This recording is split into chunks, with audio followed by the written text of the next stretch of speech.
All right, how we doing today? In this video, we're going to look at how major seventh chords can totally change your sound. So for a lot of us, we might not be that familiar with them, which is the main problem. They don't pop up in a lot of songs. Outside of jazz, where you're going to hear them all the time, a lot of other styles, it's a little less familiar of a chord. So in this lesson, we're going to take something that you might already be familiar with and apply it to a major seventh chord so that you can easily play it all over the neck. So at the end of this video, I have a practice backing track for Eyes of the World from the Grateful Dead, a great tune that really stresses this major seventh chord, this whole sound throughout the song, so you can practice out your own ideas.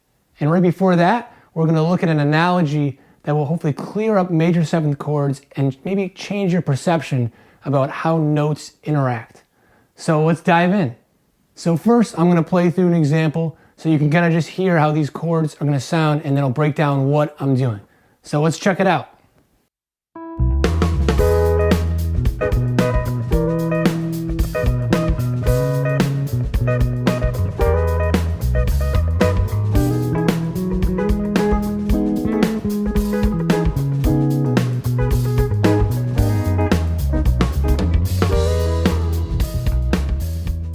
So what is a major seventh chord? And that is taking a major chord, in this case an E, and adding the major seventh, which in this case is a D sharp. So this spot is really not a good one. You can do it here. Yeah, it's a little muddy sounding. So say we do it up here. Here's an E. And we take this E, change it to a D sharp. And then there you go, that's that major seventh chord. It's a really distinct sound. To me, it has a real relaxing sound, like you're at a tropical beach or something.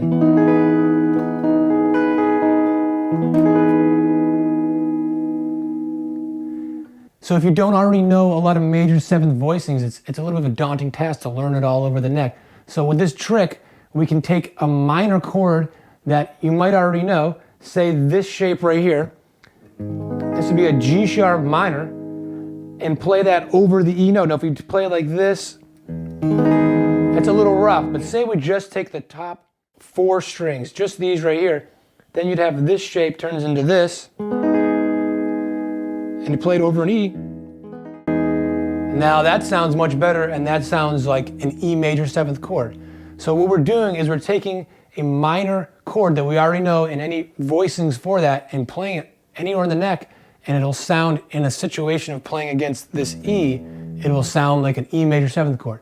And how we do that for other keys, which we're not going to really get into the scope of this lesson, is you play the third of that key. So if this is E, you just go up 4 frets, 1, 2, 3, 4, and play that minor chord. So that in this case, G sharp. So you're an E, you go up 1, 2, 3, 4, G sharp minor. Any G sharp minor, anywhere in the neck, played over this E in this situation, it's going to sound like an E major 7. If we did it for A, and you go up 4, 1, 2, 3, 4, C sharp minor. And there you go. You can play this C sharp minor right here. That sounds like an A major 7. So we're not going to get into the scope of doing it for different keys beyond that, but that's how you'd figure it out. So knowing that, we have this one right here.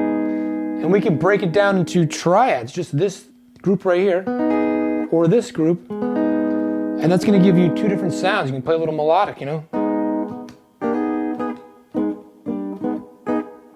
Or play them all at the same time, doesn't matter. And then the next voicing right here, same thing. You can do these 3, then up here, which is from this voicing right here, a lot of people are familiar with. It's an A minor shape. Play your A minor like this. Up here though.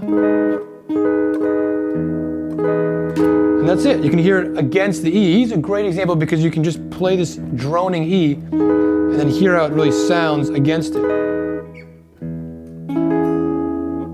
And for one of the parts I think Bob Weir does a lot in Eyes of the World is he plays this one right here and then this one, but right before plays this, which is a whole nother topic. He's playing a C sharp minor to this, so going and sliding into it.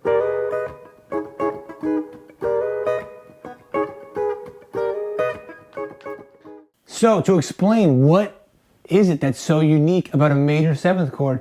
And that is you have that major 7th, which is 1 fret behind the root note of that chord. So in this case, D sharp. If I play with this E, you can't do it in the same string, of course, but if I play the E here, or just play it open, you can hear it's a little rough, especially if you play it down here. If I played it like this, it's